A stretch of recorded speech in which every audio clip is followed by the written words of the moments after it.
Hey, what's up, everybody? Pat here, grateful recovering alcoholic and addict as always. Okay, we're gonna continue on with last night's video, which is my testimony, my story, right? My story of addiction and alcoholism. And I want to start off by saying, as I rewatched the video I made last night, I realized, I've come a long, long way, but I still have work to do, right? As I was watching, I realized how much I'm still suffering from people pleasing, and I'm talking about traumas that were inflicted upon me, and making excuses for the people that did them. And and granted, whether it be friends, family, whatever, that's just something to bring up, guys. That I consider myself a good person, forgiving person, but at the same time, I'm trying to work through issues I have, and I'm still more concerned with how somebody else might perceive somebody that did something horrible to me at the time, right? And again, whether it's friends, family, loved ones, what, that's just something worth mentioning, right? So anyway, we left off with right after I get out of college, after doing well in school, that I come back and within a couple of weeks I got an OUI, right? And that was my second OUI. And before I even had started going to court for that one, because actually what happened was I tried to pull a fast one. I called in sick to court, and somebody I knew that worked in the courthouse pulled my file, so I didn't end up having a warrant out. So for like, I don't know, 6, 8 months, maybe even close to a year, I didn't have a warrant, even though I still had that court case open. And then again, I didn't have a license. I was parking my car in Millis and, hitchhiking through Medway and just, all the nonsense that I put myself through on a daily basis. So even when I was doing well and had a good job, I was always playing some stupid game because of, things that I'd done previously that I couldn't just do anything normal because of all these, all the stuff that I did as a teenager, was restricting me from being able to be an adult even after I did really well in school and really put myself through hell. I mean, I barely glanced on what happened in Cleveland while I was out there, but, the gun being stuck in my face over the payphone was only one of a number of times that I almost died out there. It was really a rough, rough time, but it's also a great time because I did well in school. But again, it was not a normal path. You know what I mean? Most college kids go out and party, and I mean, I may have partied on the weekends, but literally, I was going to school from. As a matter of fact, I kind of realized I missed half of this too. I had to punch in for school in college at 7 a.m., punch out at 1 o'clock. 1:15 by the time you waited in line to, two time cards, 160 people. Well, I actually have the classes anyway. And then I had to be punched into the factory I worked in 40 blocks away at 1:30 in the afternoon and work there, work there till midnight with I think a total of half-hour break in between. So that was my day, right? 7 in the morning to midnight with less than an hour of free time in the entire day, right? It was a hard schedule. Well, all the other kids were family supported and getting to study and everything else, and that was one of the reasons I was really proud that I did as well as I did because I didn't have time to study. The final exam was like a 700 question test that was part of every test we had taken every week for the 2 years I was there, and I did incredibly well in it, and that was literally with no study and just what I retained. So again, I was really proud of myself, and it really solidified the fact to me that I knew that when I applied myself, I could do anything I wanted to. But again, I know soon I got home, then immediately the lifestyle I had been leading caught right back up with me, and boom! Immediately after I spent all this money and spent all this time getting my license back, it was immediately gone, right? So anyway, I'm running around without the warrant, had not gone to court for the second OUI, and I moved to Norwood. I was working in the dealership out there, and again, I had taken to selling a little bit of weed on the side to supplement my income. It was anyway, it's just something I was doing again. Right back to the addictive, addict and addictive behaviors. So somebody owed me some money, and it was one of these guys. If you didn't get them on Friday, you weren't going to get paid. So I went and had a couple beers with the guys at work after work, and then I drove to a bar to meet this guy. And again, I was like 19 years old at the time, so I wasn't, I anyway, I wasn't going there to be served. I walked into a bar, he wasn't there. I turned around, walked right back out, hopped in my car, pulled away from the curb, and then turned my headlights on. It was winter time, so it was dark, and I got pulled over. And the cop literally saw me leaving the bar, assumed I'd been drinking, and but I had no license. The car was unregistered, right? Typical, same story I always have. And I again still under 21. I didn't go in the bar and drink, but I had a couple of beers with the guys at work, and there you go. That was OUI number 3, right? So now I hire a lawyer to fight both OUIs, and yeah, anyway, one of them I thought I was going to be able to win, but as a matter of fact, I was able to win the third one because anyway, we won't get into all that. But bottom line is, I wrapped the two of them together. I ended up taking 90 days in jail. I took one to trial and lost. The second one I took a trial and lost, and then we wrapped the third one with it. And if I were to fight the third one, which I would have won, I would have had to take 6 months in jail. And being 19 years old and looking at going to jail, I wasn't looking to spend a day longer than I had to. So I took the 90 days and put both OUIs together. Huge mistake, guys. You got to think about these things, But again, being young and not having anybody to really talk to you about consequences and longevity, and these were the mistakes that I made, and so I ended up doing the 90 days in jail. That was horrifying, right? Walking into a prison at 19 years old, and I wasn't a big kid then, and it was terrifying, right? Ended up being a very simple thing. They sent me right out to a minimum security, like hospital grounds, basically. And but again, you don't know that walking in. It was just the trauma I had going to jail, and then having to be able to say that, and everybody that knows you just get out of jail, and you don't get looked at the same way again. And it's something I've struggled with for years, right? It's just part of my identity, having to say that I've been, and at this point, this snowballed. I mean, there's been so many more times at this point. But again, I tell you these things because it's part of what it is, right? It's part of the problems that you encounter in alcoholism and addiction, and things that make it really, really difficult to overcome long term. So anyway, when I got out of jail, while I was that was the 90 days. I got out of jail, still drinking, still partying. Got a job. I obviously lost the job at the dealership and all that. No license. I gave up with the idea of even trying to have a job in a car dealership, which is why I just graduated, taught my class in a school for being auto and diesel mechanics. Right now, I'm basically walking away from any high end part of my career for the foreseeable future. Brutal, right? Absolutely brutal. Anyway. Ended up bouncing around for a while and then picking up a good job with a construction company. And, during the summer I'd work on the labor crew and running jackhammers. And I actually kind of liked that because, getting a tan and, staying in shape. And I was a company mechanic, and that's where I learned to start working on heavy equipment and, excavators, front end loaders, things of that nature. And so it was a good job, and I did well because they were connected, right? The company I was working for was very well known. Half the cops in town had worked for that company before they went into law enforcement. So I was still drinking on the weekends. I wasn't being out of control, but I was also suddenly looked at in a different light because I was part of a company that was accepted in town. So I was given a little more leeway, and I managed to go. I must have worked there 3.5, 4 years without getting arrested the entire time, right? And then eventually somebody approached me and offered me a job as a heavy equipment mechanic with a union. Fantastic opportunity, like opportunity of a lifetime, right? And I got a big head about it, and so many oftentimes I've realized something about myself, and it's something patterns, right? Pattern recognition is huge, guys. So again, if you're having struggles like I am, start to look at these things and recognize the patterns and apply it in your future life, right? Because it's something I noticed for me. Every time I got a new job, a new position, if I took a step up the ladder, I would usually get a little over celebratory with it, and that's usually when I get arrested again. And this is what happened here. I got a job at the union, and I started, pushing my luck, staying up too late, drinking during the week, and a couple of things happened. First, I ended up losing that job because I didn't show up to escort a piece of equipment from Connecticut up to Mass because I was out all night drinking and I was overslept. Cost me my job with the union, right? For years I told a totally different story as to why I lost the job, but that's God's honest truth. I didn't fucking show up as good as a worker as I was, and I was, I was in this amazing opportunity, making unbelievable money, and I'd be retired right now at my age had I stayed with that job, right? I'd still be working, but I mean, I could technically have retired with an annuity fund and pension and the whole 9 yards, right? But ended up losing that job.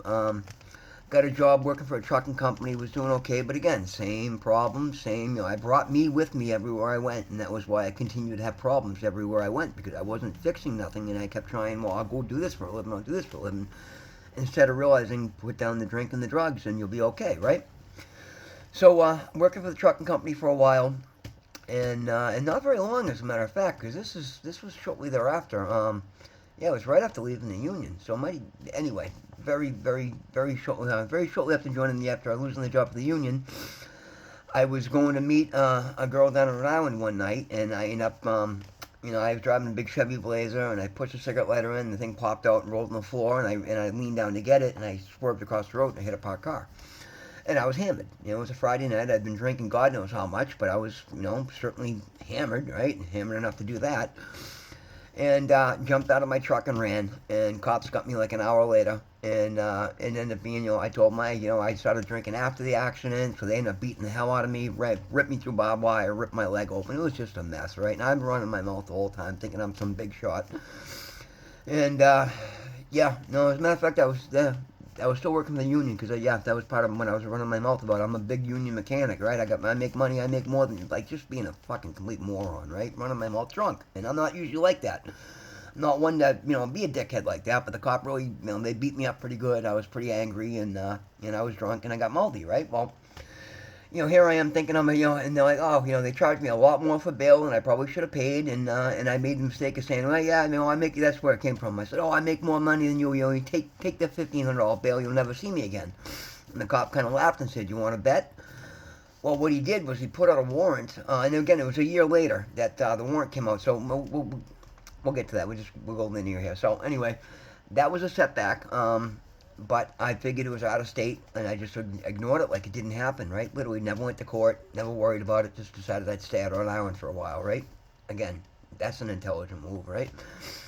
So about a year goes by, and I'm out with my brother, and we run into a bunch of kids that I went to high school with, up at a local bar in Medway, and everybody's going out celebrating. We hadn't seen each other in years, and I'm like, yeah, I'll come along. But here's the thing, we all know how I am. I'm gonna leave my truck here. I'm gonna give you my keys, and I'm gonna ride with you, and you drop me off, and So I put all these barriers in place to make sure that nothing bad would happen, right? Which is good. I commend myself for that, right? But here's the thing: if you're a blackout drinker, that shit don't matter, man. So we go out, and I drank to the point where I don't remember any of the story, but I pieced it together from newspaper clippings and people that saw it. And anyway, this is one of the ugly days, right? Not the ugly days, but a bad night. So I get dropped off at my house about 2 o'clock in the morning, and I'm literally falling down drunk. And there's about 7 people that were in the vehicle that dropped me off, right? So as they're driving, I'm dropping other people off. Now I'm about I don't know, maybe a half a mile from where I'd left my truck. But again, don't have my keys. Spare key at the house, obviously. Don't have my truck, dropped off at home, falling down drunk. That should be the end of the story, right? Go pass out in bed and, wake up to fight another day tomorrow. No, not me, man. Somehow, and for what reason, I have absolutely no idea, I went and found my spare key. I stumbled a half mile up the road, stumbled in the parking lot to get in my truck, didn't notice the cop that was sitting in the parking lot watching my truck because a warrant had come out for my arrest, and obviously they know who I am. And the guys that had dropped me off happened to be driving by and see this, and they're like, oh my God, what is he doing, right? But before they could get to me, I get in my truck and I go peeling out of the parking lot, and sure enough, the cops following me. And again, blackout, don't remember what was going on. I don't know what was going on. I don't know what happened. I don't know how it happened, but this is what happened. I end up trying to run from the cop. I end up hitting a telephone pole at like 120 miles an hour. Got thrown through the front windshield of the Blazer. Devastating, right? Absolutely devastating. Transformer on the pole. Took out power to Medway and Millis for a number of hours. Went through the pole. Made it like 7 houses down the street. Took out every car, every tree, every fence for 7 houses down the road. Close to $1 million in damage. And this is back in the I don't know, late, in the 1998, as a matter of fact. Yeah, exactly, March of 98, or May, anyway, 1998. Brutal. So I wake up handcuffed to a hospital bed, and I have no idea what had happened. Like, I had no idea why I was there, and, I think I spoke about this before. An officer that there was there, watching me, babysitting me, basically, with somebody that married my cousin, so I knew him, and I'm like, hey, Jeff, what's going on? He's like, you don't know? And I'm like, He's like, dude, it's bad, real bad, like, real bad. So that's OUI number 4, which comes back to why I should have fought and taken the 6 months and fought to have OUI number 3 removed. That was, when I could have got off my record. But then again, I beat the OUI that was down in Rhode Island, so it's, tit for tat, right? Either way, I still got 4 OUIs, okay? So that one came with a 2-year prison sentence, 1 year of which was mandatory, which means no good time, no parole. I had to do every day of a year in prison. And And that's a long time, guys. You don't think a year's that long until you're locked in a fucking cage 23 hours a day, and you realize just how long a year is, okay?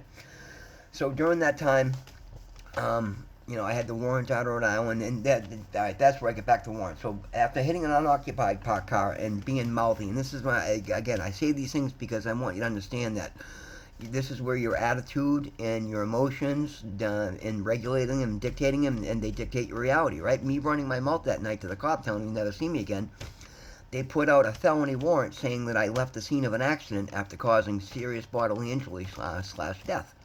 So this cop in Medway that I went to high school with sees a warrant that says, oh, Kelly killed somebody. That's why he's sitting up there watching my truck, and here I come stumbling, the worst night in the world. I come stumbling up there drunk to drive my truck home for no reason, and I got a warrant that this guy thinks I killed somebody on, right? So, boom, there you go. Now I'm doing a mandatory year plus, right? 2 years in jail. So during that time, I'm trying to get to a minimum security move, and I couldn't because I had the out-of-state warrant, and my only real option was to go to the state prison boot camp. So I transferred into state prison, and I went to their state prison boot camp. And I don't know if you guys have seen anything about these things on TV, but one hell of a program, man. It's a 4-month long program that you can be doing up to 5 years in prison, and if you graduate a 4-month program, they send you home because that's how hard the program is. You can't complete the program and not be changed in some way, shape, or form to be a better person, right? And I did. As a matter of fact, I was denied because again, I'm doing a mandatory sentence. They can't do anything for me, and I wrote them a letter saying I understand that, but I just want to do it to better myself. And really, it was a challenge. Everybody said it was impossible to do it, so I wanted to go do it to prove I could do it. And I did. I graduated the program, and I attribute that as to why I've never had a drink since. Here it is 24 years later, and I haven't had a drop of alcohol since, right? So, good for that. But, the kicker being that I got out of jail at that point, I immediately, I'd been into cocaine to an extent beforehand, but when I got out and I couldn't drink and I didn't know what else to do with myself, so I started doing massive amounts of cocaine. As a matter of fact, I got out of jail at that point. I was, working out in there, getting in good shape. I was like 185 pounds, and I don't think it was a year and a half later, I was 115 pounds, right? I mean, I looked like Skeletor. It was disgusting. It was terrible. But, that's how much cocaine I was doing, because again, I thought it was the drinking that was a problem. No, it's me that's the problem, not the drinking, not the drugs. It's me. But again, I'm just transferring one for the other, right? So I put down the alcohol, and I immediately pick up ridiculous amounts of cocaine. So anyway, all right. So that's that. We got through that. So the cocaine days got ugly. At one point, I ended up walking away from life altogether and moving my cocaine dealer and becoming his delivery man, so I could just have access to all the cocaine I wanted, and it just ridiculous, right? So finally, I needed a break from that. It got to the point where as a matter of fact, not even I needed a break. The heat came down, right? It got to the point where we're getting arrested, and I got arrested a couple of times during that stint with with cocaine on me. Never any massive volumes, but again enough that now I'm looking at some jail time for cocaine. I ended up going away for I think 6 months. And I get out of that, and I'm like, okay, let me get away from this, right? So I come home, and I'm trying to behave, and I'm trying to get myself together, and I start working out of the little garage at the house that we had. And I meet somebody that has got a used car dealership, so I start doing all the work for him, and I'm thinking, great, all right. And the guy actually he was a real estate investor as well, so he had a little shop in Bellingham that he bought, and it was vacant, so he offered me the garage. So here I am, I get an opportunity to start my own business, right, my own shop. Thrilled, like fantastic. Well, in the meantime, I'm walking my German Shepherd one day, and we cross 126 in Bellingham, and I end up getting hit by a car. We almost ran the dog over. I threw the dog out of the way, and I end up getting smashed and banged me up pretty good, right? I mean, car doing 40 hits me as I'm crossing the crosswalk. I mean, you can imagine, right? I was banged up pretty good. And they stopped prescribing me all sorts of opiates, and up to that point, I never had opiates. They'd make me sick, right? But being in real pain and trying to be able to work every day, I'm taking these prescribed drugs and not understanding that they're addictive like they are. But again, I'm an addict anyway. So anyway, bottom line is they pull they pull the pills away from me after God knows how long, 6 months, whatever it might be. And here I am. I feel like hell. I can't move. My neighbor across the street had a back problem. She had all sorts of pills, so I stopped buying them off of her. And it just snowballs, it starts off with, Percocets and Vicodins, and then it goes to Perc 30s, and then it goes to, Oxy 40s, and then Oxy 80s, and Opana 40s, and guys, it just turned into turn into a dragon that, or like I like to call it the 800-pound gorilla that I just got off my back 2 months ago. All right, and we're talking. This is basically 20, yeah, 21, 21 years ago, right? So for the last 21 years, from that first, Percocet prescription, it's controlled. It's owned me. It has literally owned me, right? And that's horrible. It's so brutal to admit that and understand that that's God's honest truth. Like, I was literally owned by that substance the last 20 years of my life. I gave 2 decades and an awful lot of money to that fucking monster, right? Guys, I hope you take this and learn from it, please. So I'm sharing this pain. This is not anything I'm proud of to put out publicly, but I'm doing this because I want somebody to see the totality of what I've walked through and understand where I am now and understand that you can come back from anything, right? Regardless of where you've been. And we haven't begun to hit the dark days yet. Anyway, so yeah, so now I'm hooked on opiates. I had my garage for a few years, right? And I'm working my ass off. I'm so proud to have a business of my own. Not that I'm not filing taxes, and I probably shouldn't win this out publicly either. But anyway, I'm running as a cash business, but I'm down there, 7 days a week, 12, 14 hours a day, because it's my second home, and I love this fact. I feel so proud, but yet I'm not doing anything properly, guys. Right? Like again, I'm not writing bills properly. I'm not running the administrative part of the office properly. I'm charging probably a third of what I should be charging, so I'm not really making any money, and everything I am making is going right into the goddamn drugs anyway, right? Drugs and tools. That's all there was at that point. And so then again, now the problem with this being I don't have a license still. I'm driving every day because I own my own business. I work by myself, and at one point I had an employee for a little while, but anyway, I get pulled over one day coming down the street in my shop, and a rookie cop realizes that I don't have a license and that I own the business. So he makes it a point. My business was in his beat. He makes it a point to come and arrest me every chance he gets, which again, that's his job. I got no license. He knows this. I know he knows this. And again, I'm still driving every day down streets that I know they're looking for me on. But this is how it went for like the next 5 or 6 years. I would get arrested for driving without a license, and the reason I was getting away with it at first is my landlord at the shop knew the judge in Milford and explained my situation to him, so the judge had a little sympathy for me, and rather than throw me in jail, he just charged me $600 as a civil infraction, and so I didn't care. I was driving, and anytime I get caught, it was a $600 fine, is the way I looked at it. I'd get arrested, get booked, get brought right to the courthouse, I'd be back in my shop 2 hours later, like no big deal, and I'd still drive a car home that night. But again, that's the insanity of it all, guys. The absolute insanity. So this went on. I think I'd have 3 or 4 open cases, and I'd pay him off. And well, what happened was, and I think this is okay. Like, I just got to work a little bit harder so I can pay the tax from I call it the stupidity tax, right?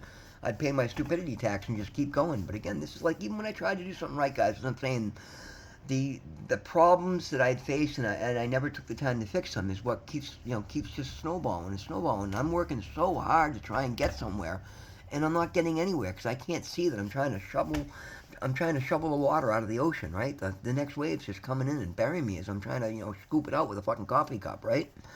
But again, I'm trying. I got a warrior's heart, man. I don't give up. I keep going, right? So finally, I'm in court one day waiting to go see the judge, and I asked the bailiff, I'm like, hey, what's taking so long? Well, the judge had a family emergency, he had to go. Now we're waiting for another judge to come in. I don't think anything of it at the time, except for the fact this judge doesn't know me from Adam. I get up in front of the judge, the guy pulls my record and goes, are you kidding me? This kid's got 4 open cases for driving without a license. 4 open cases right now. Never mind the 16 he's had in the last 2 years. Put him in jail for 90 days. What are we doing here? So I get locked up for 90 days, and that set the precedent. So now, every couple of, I'd get 2 or 3 driving on suspensions, and as soon as I hit the third one, they'd whack me for another 90 days in jail. So I spent 3 months out of the year for the next 4 or 5 years while I'm trying to run a business with my business closed while I was in jail. And, I accepted that. Guys, these things are not normal. These are not things that normal people deal with. This is shit that would break most people, right? But it was just my life, man.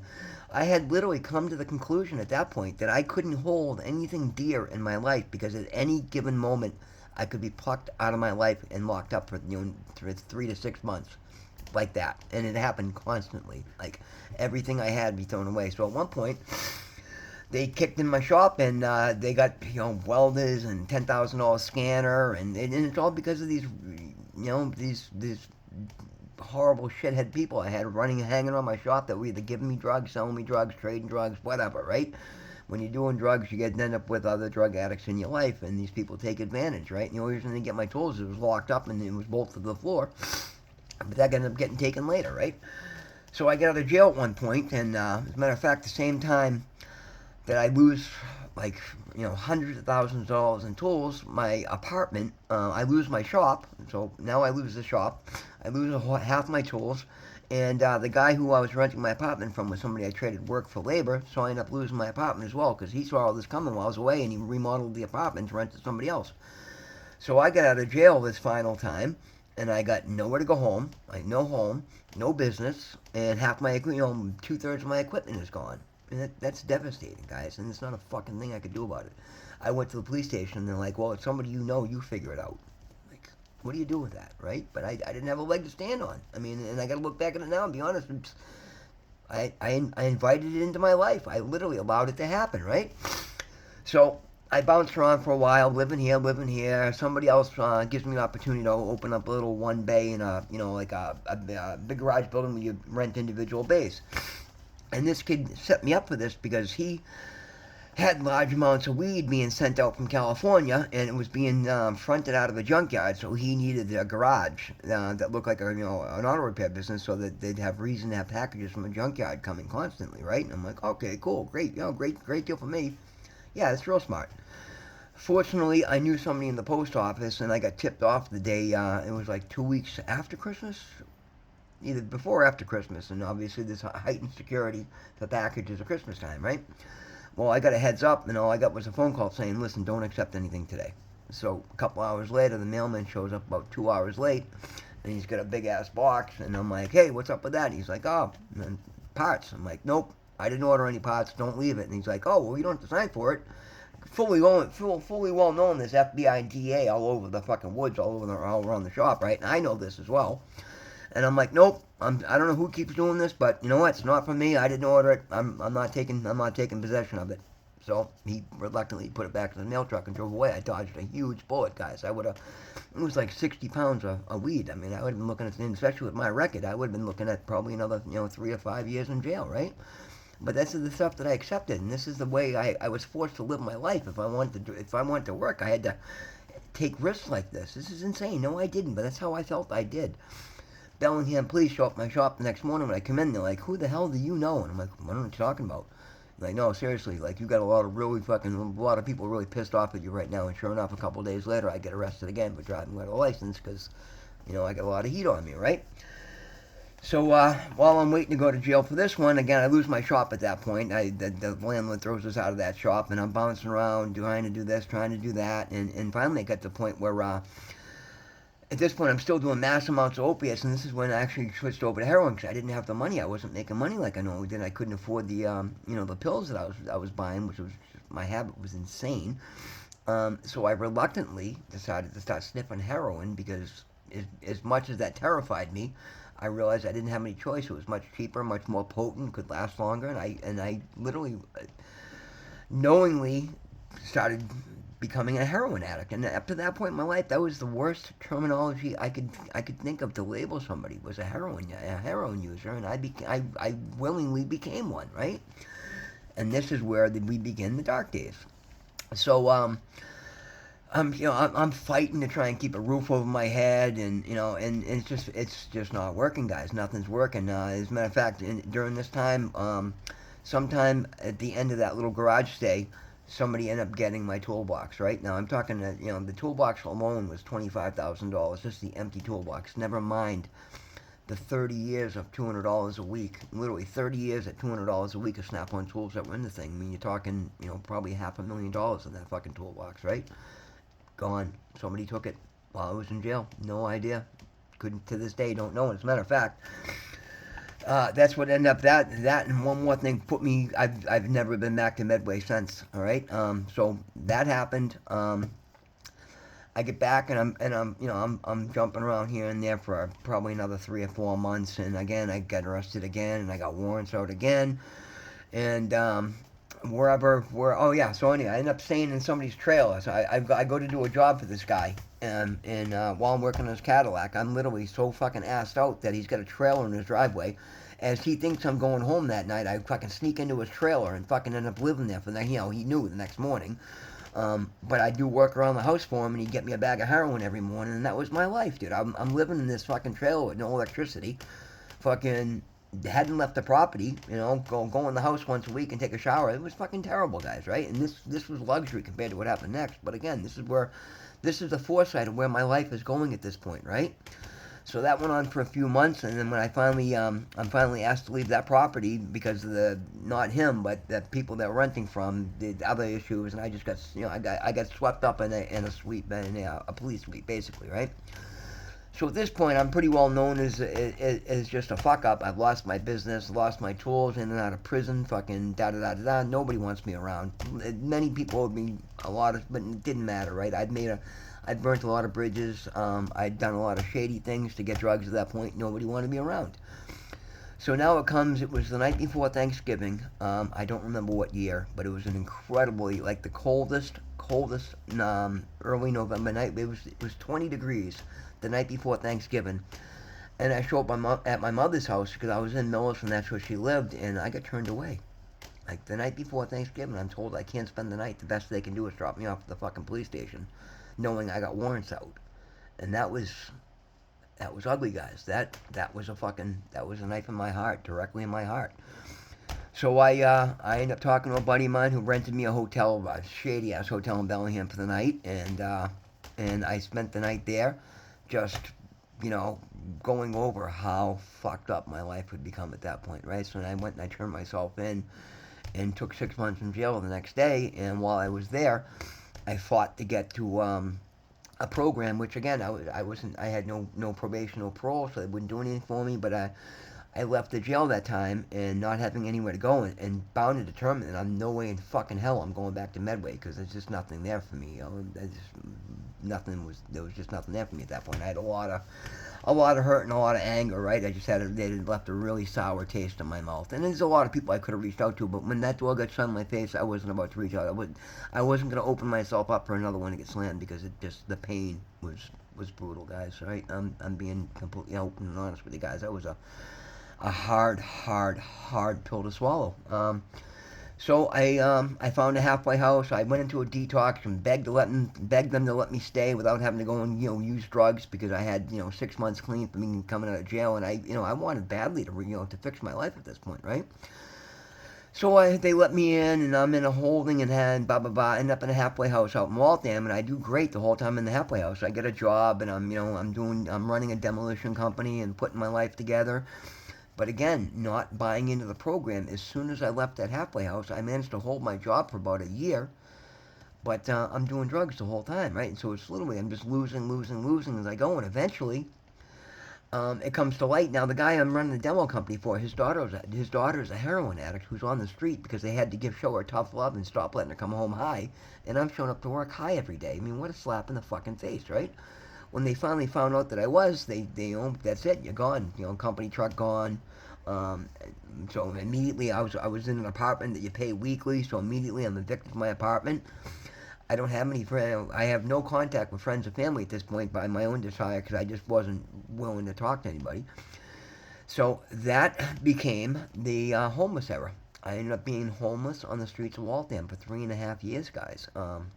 Think about that. Winters in New England, man. I was homeless for 3.5 years out there, and the despair of that, I finally said, I took the brake shot off the car, and that's when I started using needles. I became an IV fucking heroin addict.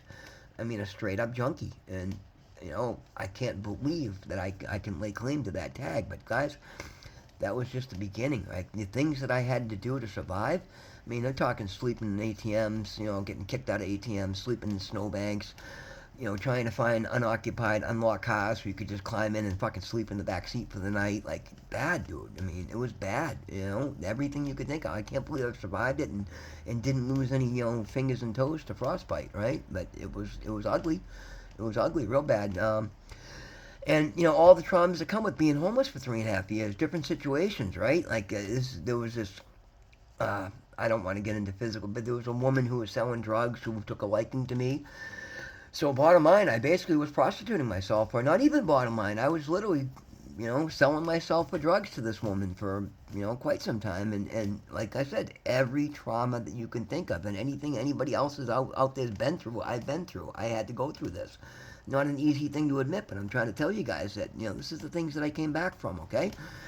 So, man, you can come back from anything. So, this went on for 3.5 years, and then finally I ended up with a warrant. I don't even know what the hell for, but it was a civil infraction. I know that. Didn't even carry jail time, but I finally was so broken and beaten down. And at that point, when I was trying to come off of heroin, I found methamphetamine, and now I'm switching back and forth between methamphetamine and heroin. And that I was, again, I think I was 105 pounds when I finally went into jail. But I literally finally got arrested and went in front of the judge, and he's like, "Mr. Kelly, what are we doing?" Because again, I'm in and out the whole time. Catch me when you can. I never show up for court. I'm getting picked up on warrants all the time. I went in front of the judge, and I'm like, "Your Honor," I'm like, "I just want to take the time." He's like, "Mr. Kelly, because I had agreed to 6 months of pre-trial probation." And again, I disappeared, didn't show up to court a bunch of times, and the judge's like, "This really doesn't carry 6 months." And I'm like, "Your Honor, honestly, I need the 6 months. I mean, I'm dying out here, right?" And the judge commended me for that, and he put me in jail for 6 months. I did the 6 months, and the whole time, same thing, trying to get into a further program, but without parole probation, they don't do this stuff for you. So the morning that I got released, I actually sat at the door of the jail and refused to walk out because I knew the minute I walked out, I was going back to the streets. I had nowhere to go, nothing. I had nothing. And I was done. Like, I was not going to spend another night on the fucking street. So I sat there until they got a counselor to come down, and I explained myself. I've been listening. I've been talking to so-and-so counselor the whole time. They were supposed to get me a bed somewhere. Nobody ever did. I'm not fucking leaving until I have a bed somewhere because I'm not going back to the streets. Because, during that time, that's when I lost like 30 some odd friends to heroin overdoses, right? And as a matter of fact, my best friend had gotten out of jail a month before I did, and the day he got out of jail, he died of a heroin overdose, and I knew that's what was coming for me. I didn't have a tolerance to that point. As a matter of fact, during those days, I'm skipping over major traumas, guys. I died at one point. I'd done 10 days in jail, and I got out and shot up and overdosed, and 4 Narcans in 10 minutes. I was dead for 10 minutes, and these are major things. I mean, this thing, guy, my story's so fucked up. I just skipped over dying, right? Like, that's how bad the things I'm leaving out here because I'm just trying to get a linear story out. The trauma is, I'm giving you a general sense of it, but I'm overlooking things like, I don't know, dying, right? Like, traumas, man. Traumas, okay?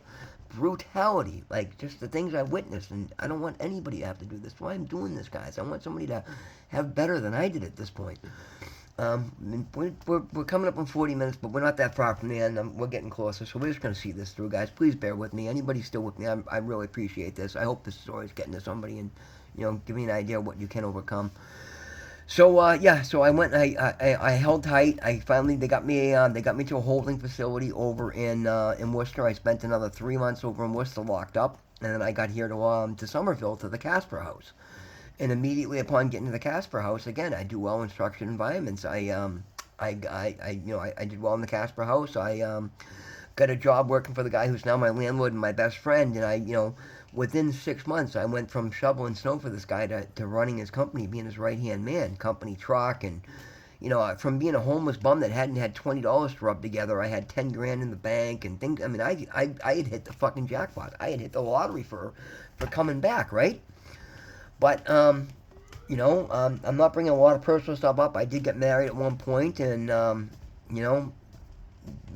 that was just another struggle, but I love her to death, and I wish her well. And I'm not talking about these things because I'm not putting other people out there like that, right? We've, I married a guy, won't get into it anyway. She ended up leaving me because of the drugs, regardless of what we'd been through. But again, in the end, she left me because of the drugs. I chose drugs over my marriage at that point, right? And, I'm sorry, but that's what had happened, right? But again, so anyway, I get this great job. Things are looking great. I meet this girl. I end up getting married. I think I got it made now, right? I'm saving up for a house. But between her appetite for destruction and my appetite for destruction, before long, I go from having, $10,000 in the bank inside of a couple of months to living paycheck to paycheck, getting evicted. We literally came home one day, and again, there was a lot of I could sit there and give you the whole story about how it was the guy who I was renting from, and he did. He ended up getting he had a cocaine issue, and he was embezzling money and wasn't putting rent checks in, and but again, had I been doing things properly and getting rent receipts and and doing things properly, I wouldn't have had to finish the apartment on my own. We moved into an apartment that didn't have counters, didn't have running water, didn't have appliances. I ended up having to do all the work myself, but that's one of the things I do, construction. So that was okay, except that I never got compensated for it. And then this guy ended up going to jail for embezzling. The new management company comes in, and I'm associated with him because I got the apartment through him. And I'm immediately a shithead, right? And I'm coming to these people going, hey, listen, I finished the apartment. You owe me all this money. And next thing you know, they pull something shady I won't even get into because, again, at the end of the day, I got to take accountability. I put myself in this position. But I literally came home, not even come home. I got a phone call from my wife one day. She's like, hey, there's a sheriff here. There's a moving truck here, and there's 20 fucking guys here. They're going to move all our shit out of this apartment right now. I had no heads up, guys. Literally, we got evicted, moved out in the street. What a fucking shit show, right? Thank God. The guy who's, again, my landlord, my best friend, he's in real estate. He happened to have a house in Roxbury that was open. That we were about, well, actually, he was trying to get permits changed from it. So anyway, bottom line, I ended up having a house I was able to move into that day and stayed there for like 3.5 years. What a godsend. But still, I mean, the shit that I put myself in, I veiled myself to be open to the shit that I had to overcome and deal with because of fucking drugs and just not doing anything right because it was always some reason, this, that, or the other, that these things that I never got right with were chasing me and constantly catching up with me. And just, I've been through shit that most people wouldn't dream of going through. And it's just another day, right? It's just another day, but this is the shit that I put in front of myself. So, again, I was sober for a little while. That's when I made almost a year. Yeah, as a matter of fact, I technically would have had a year, but that's what it was. I'd slipped up a couple of times, and technically I didn't make a year, even though it was like I did heroin or I did meth for a couple of days and got back on the straight and narrow. So for almost 2 years, it was, more or less sobriety, but not continuous sobriety because I had relapses here and there, and I'd fight to come back from it. And then finally, I, started off with a little meth here and there just to pick me up a little bit. And then it was, well, let me do a little bit of fucking dope. And next thing you know, I'm full-blown hooked on fentanyl again. Now, the one thing I will say is I had made a commitment to myself to never pick up a needle again, and I haven't. I'm very proud of myself for that, but it doesn't matter at the end of the day. Fast forward 7 years later, here I am fucking snorting 7 grams of fentanyl and smoking 2 grams of crack every day, right? And, wife having gone, and this is where we got to where I am now, okay? So that's what I just came out of. After the wife moved back to Vegas, I just, I looked at I can party like I want to now, right? Because I'm not dealing with the traumas that I dealt with, that I've now since dealt with, but, that's what I'm doing. Like I said, I'm literally working round the clock to pay for drugs so I can get high, so I can go to work, so I can work more to get more drugs, and just this horrible cycle. And that's when somebody I was talking to said, listen, when's the last time you said a prayer? And I'm like, I haven't prayed in decades. And she said, well, why don't you say a prayer tonight? And I did, and it took a little bit of pressure off. Not even pressure off, but I just felt a little lighter. It felt good, right? And I was surprised. It was a spark. It felt good. And so I started saying a prayer every night. So over the course of the next 3 or 4 months, I'm getting a little more introspective, and I'm starting to realize, what are you doing? There's no end in sight. I want off these drugs bad at this point, because now I'm starting to, have a little bit of God in my heart. And I'm like, I can't continue like this. I just can't. I'm looking at it, and I'm like, there's no future in this. I don't, this is not going to be a recipe for any kind of longevity here. But again, and clearly I had the hope and I had the faith because I've been fighting this whole time, and then I'm praying every night, and this is when, like I said, I started getting emotions that I hadn't felt in 40 years, right? I'd be sitting here, come home at night, and I'd be sitting there getting high, and all of a sudden I'd start crying, and I'm like, what am I crying for? I'm not particularly unhappy. I'm not happy, right? But I had no particular reason to cry. I hadn't cried over a lot of shit. Why am I crying now? Well, because I had asked God for help, and he was going to make damn good and sure he gave it to me, right? Because, dude, I'm telling you, when you go to God, honestly, he shows up. I didn't necessarily even believe at that point, right? And that's crazy to say now, because I'll tell you right now, it's not a matter of believing. I know for a fact. I have seen the physical manifestation of miracles in myself because I've become a new person in a matter of a couple of months, right? So anyway, that's what happened, right? I just got to the point where I'm praying and I'm just, coming from the heart and meaning it and like literally, just please let me walk in your light. Get me out of this darkness. I'm not following the path I need to be on. I don't know what my path is. I need help. And I'm just begging, right? So I'm getting these messages every morning, like, all right, well, you know what? You've got God is with you now. He's supporting you. He's gonna if you lay down what doesn't serve you, he's gonna remove the negativity from your heart. Well, I'm taking that as well. Okay, I can just go lay in bed for 3 days and not do drugs and not eat, and I'll get up and I'll be okay. Well, no, that's not the case. When you're hooked on 7 grams of fentanyl, you need to go to a fucking hospital, right? And unfortunately, my landlord had saw my truck hadn't moved in 3 days, and he called me up and said, "What's going on with you? You okay?" I said, "No, I'm not. I'm up here trying to detox." Because I had even confided in him. It's like, Doug, I'm done. You're going to see the best version of me at some point because I have to put this down no matter what. And I'm trying to figure out how. No, I wasn't. I was trying to fucking just blink it away, right? And that's my answer to everything. Go hide in a closet and pretend it's not there and see if it goes away. Well, it doesn't, guys. Reality does not go away because you fucking shut your eyes, right? So fortunately, he knew better, and he said, "Listen, go to fucking rehab if I have to." I'm like, "Oh, I had an excuse. Oh, I can't. I got work. My insurance won't pay for it." He's like, "Dude, I'll pay. If your insurance won't pay, I'll pay." And I had to get honest with him. And you know what? That little bit of caring, somebody showing me that they actually gave a fuck about me, because I hadn't felt that in God knows how long, right? Like seriously, like way too long. Gave me the spark, and I said, "You know what? He's right." So I did. First of all, I told him I needed some money, so he dropped us some cash, and I called the dope man, and the guy finally showed up and brought me some fucking some fentanyl, because, you got to have heroin in your system before you got I had plenty in my system, believe you me. But I wanted my last hurrah before I did, right? I wanted to go in there. I really wanted to take a shower and feel better, because I was laying in filth at that point. And that's what happens when you're trying to detox. This is the shit that I knew was coming, but I was doing it anyway, right? But anyway, I got the spark and I got honest and I got my little bag of dope and I picked up the phone and I started calling detoxes and I found a bed for the next day. As a matter of fact, it was the next day. I called at 10 o'clock in the morning and I got a bed for 3 o'clock that day and I finished what I had and said, okay, let's do this. And I knew one thing is I had, again, that was when I had, I'm going in there and I didn't know. I'm trying not to cry the whole way down there because I can barely talk. So I'm starting to think, right? What have I done? All these years ago, later, here I go again. What do I care about? What do I want to do? And that's what I'm thinking on the way down there. I'm like, well, I got to start thinking about my future, right? What do I want to do? And I was so cloudy. I had no fucking clue. Like, I couldn't tell you what my interests were at that point. I couldn't tell you who I was, like what I wanted, right? And it took 12 days of detoxing down there, and it was a miserable 12 days crawling out of bed to go eat and then go lay down back down, cramping, run to the bathroom, and then go back to bed and just, for 12 days until I started to feel a little bit better. And then they medicated me with Suboxone after 12 days. But again, I had to get up and fight. I had to get up and get on the phone and find a Suboxone clinic and get an appointment. And, nothing's easy, but if you go in there smart, you can get it done and you can overcome anything, right? Well, the one thing I was doing was praying. Even during those 12 days of hell, I was starting to pray a lot more because I was just laying in the detox, and every time I got out of bed, I'd hit my knees and say a prayer. And as I did so, and as I got clear, I started getting this, just this intuitive feeling that something was different, right? And the more I prayed, the more I'd get it. And suddenly my clarity starts coming back in, and my hopes and my desires, and a desire to actually have a life and have a life worth living started to fill me up.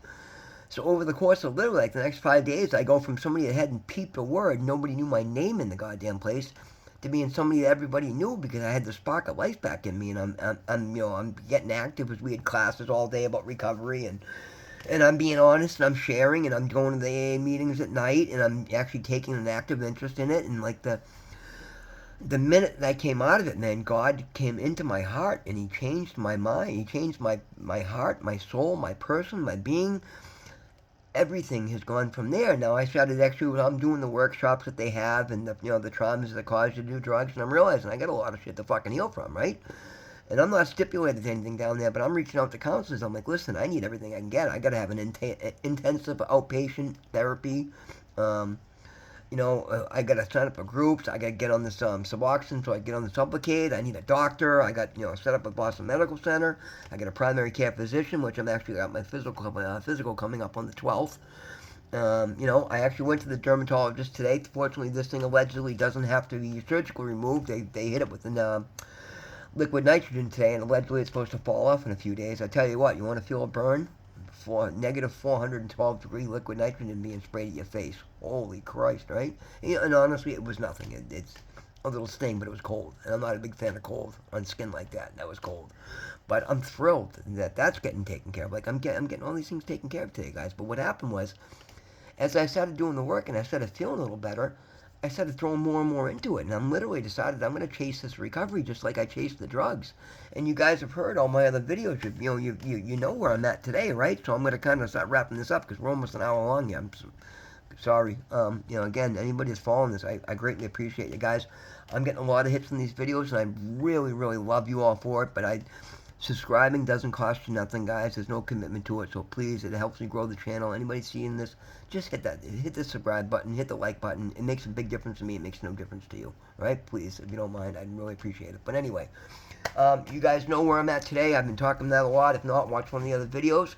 We're gonna keep going at this every day. We'll pick up different topic. But I'm gonna keep telling you, how amazing life is today, guys. Like, I just told you an hour and 45 minutes of some of the, some of the most tragic shit that I've been through, just so you can understand that I'm grateful for every moment of that today, because it's brought me to who I am today, right?